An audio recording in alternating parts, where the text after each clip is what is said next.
Good evening, friends. We're back again. Shabbat Shalom. It's night 21 on the Elul Screen Challenge, journeying our way to high holidays, to Rosh Hashanah and Yom Kippur, working through the book, Inner Work, Avodat Hashem.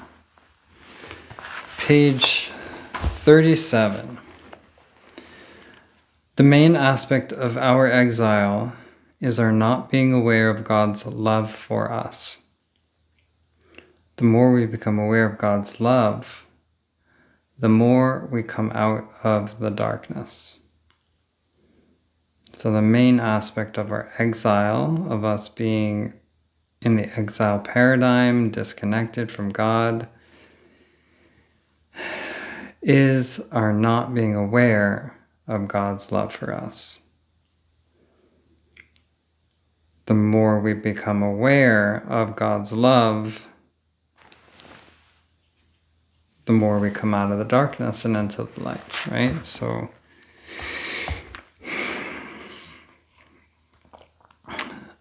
yeah, the main aspect of exile is not being aware of God's love.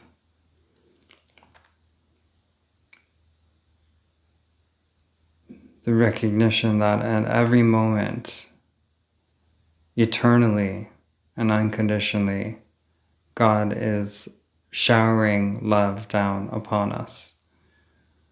That's hard to contemplate, when we look around, we look at our lives, we look at the world around us. And that's part of the issue. That is our exile. That is our exile. Our exile is living in a world where we don't feel the infinite flow of God's love showering down upon us in every moment eternally. And our Geulah, our redemption, our coming out of that darkness, of this darkness, is becoming more and more aware of how God is showering down love upon us eternally and unconditionally for every single human being, no matter how good or bad or anything whatsoever. That love is coming down unconditionally, and it's here for all of us. All we need to do is turn towards it, open our hearts to receive it, and let it in, and let it wash over us. So yeah, maybe even taking a breath and seeing if this teaching can help open your heart to God's love, to truly feeling that emanation, that eternal emanation.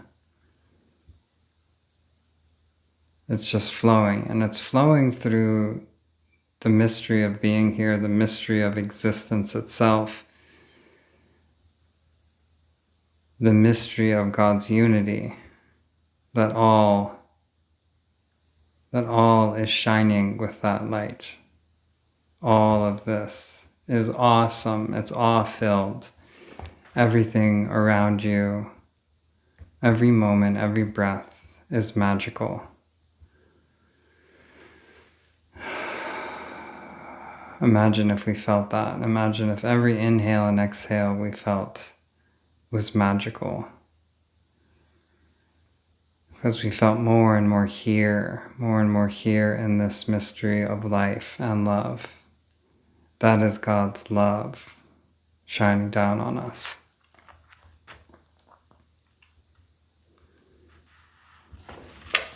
The main aspect of spiritual work is attaining awareness of God's greatness and awareness of God's love for us.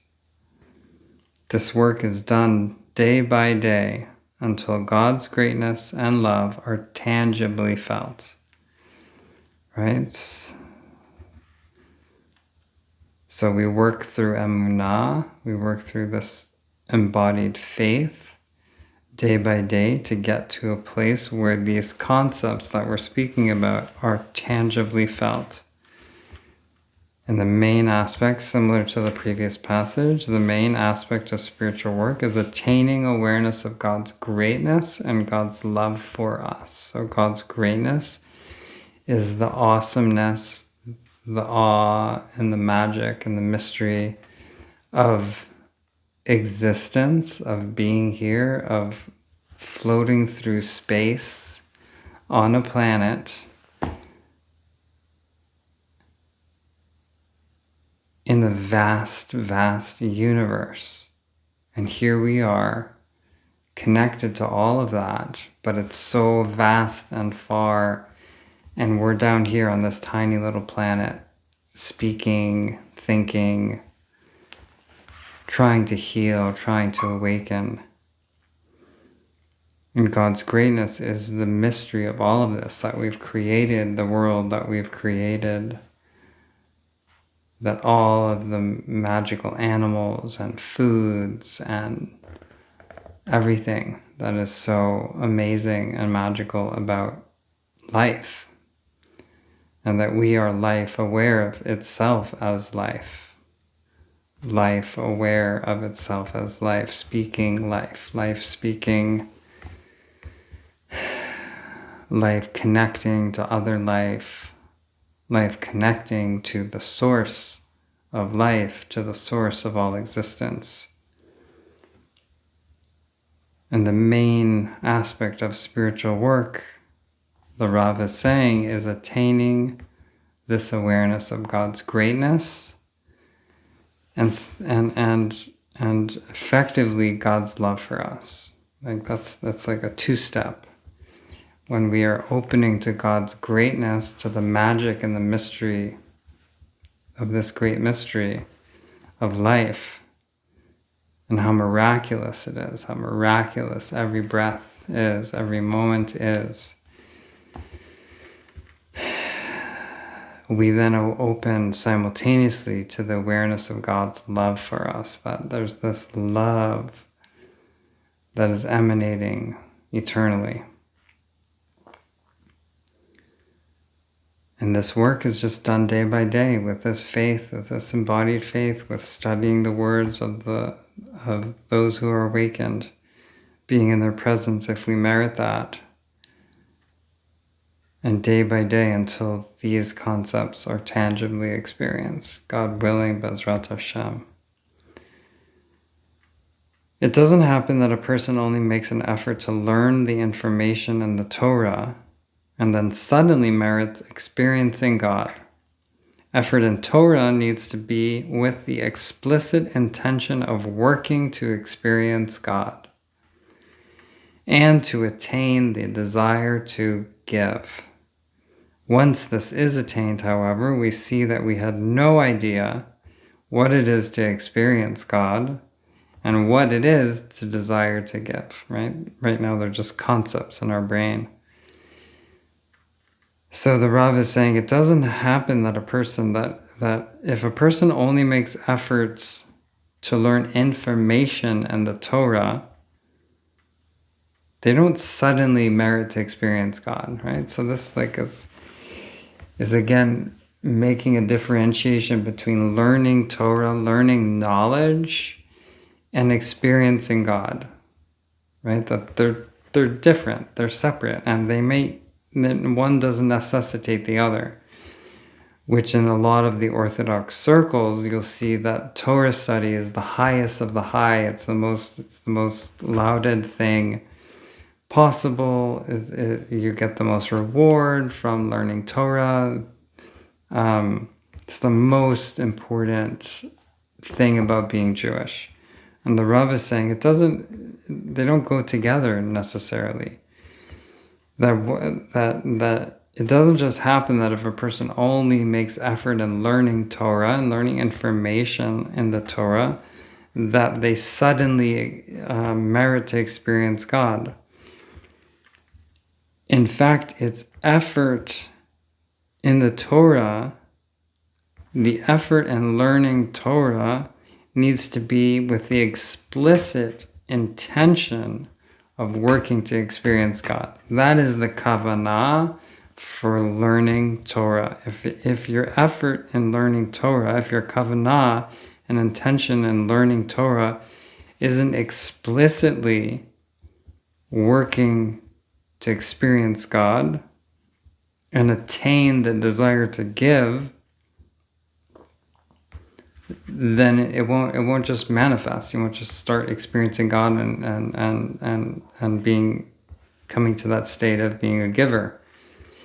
It's only when the work in the Torah is intentionally with the desire, with the intention of working to experience God, to become connected, to feel God's unity, to feel a revelation of spirit in every moment, and to attain this desire to give. That's when the work in Torah manifests in that way. And then he's saying, to add on, once this is attained, once this state is attained, the state of experiencing God, being united with divinity, with the divine oneness, once this is attained, we actually beforehand, we had no idea what it meant to experience God. It was all in our head. We had no real concept of what it meant to experience God, and really no idea what it meant to desire to give. It's only when that actual state becomes manifest in our being that we then understand and have manifested that in our being, which transcends all the ideas and the spiritual concepts we had in our mind prior. Good stuff. The essence of exile is thinking that something other than God is enslaving us and not attributing the enslavement to God. The essence of exile is thinking that something other than God is enslaving us and not attributing the enslavement to God. Right? It's interesting. The essence of exile. When we think that something other than God is enslaving us.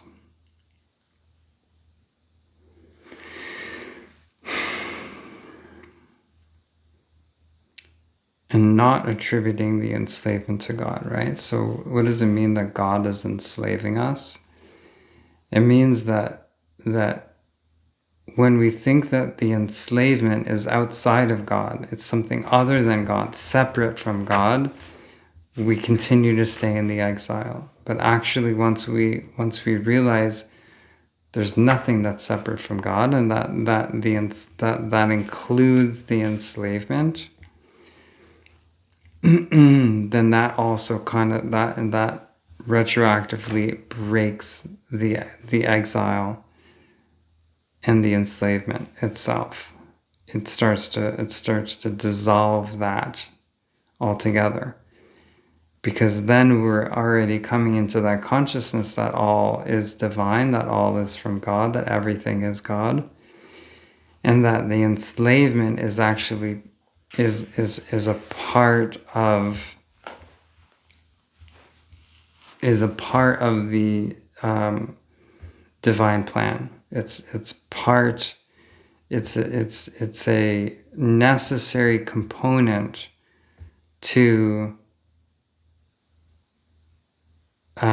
creation and to awakening and to healing. It is a necessary component. It's not outside of God's plan, something else in the way of God's plan. It's actually the way of God's plan. It's an essential element to the Matarat HaBriah, the purpose of creation. And he's saying the essence of the exile is thinking that something other than God is enslaving us and not attributing the enslavement to God. Beautiful. The Baal Sulam said that the inner understanding of the Torah is not at all dependent on external understanding or intelligence. The inner understanding of the Torah is not at all dependent on external understanding or intelligence.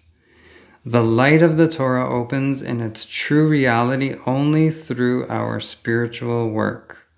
The light of the Torah opens in its true reality only through our spiritual work. So this is similar to a previous passage. Excuse me. Right? That the inner understanding of Torah, which is the Kabbalah, the hidden mystery of the spiritual light of the Torah, it's not at all dependent on external understanding or intelligence or knowledge or anything like that whatsoever. That the light of the Torah opens in its true reality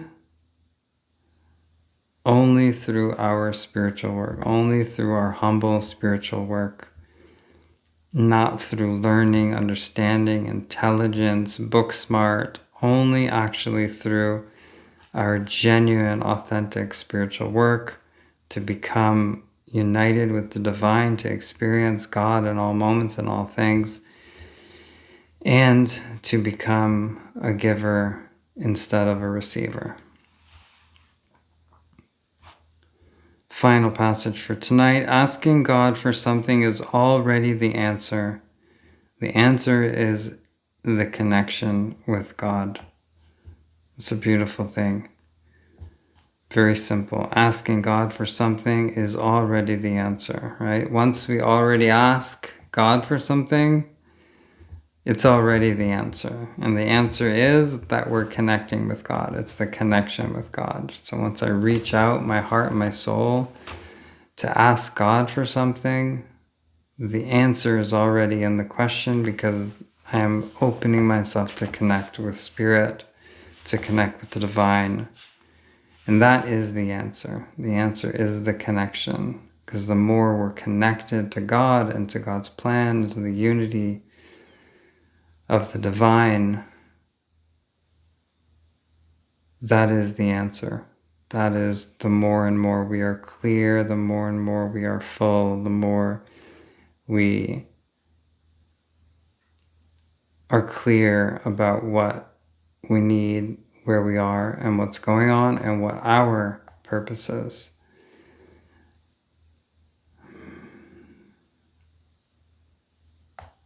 Okay. Shabbat Shalom. Have a wonderful night, wonderful Shabbat, and we'll see you tomorrow.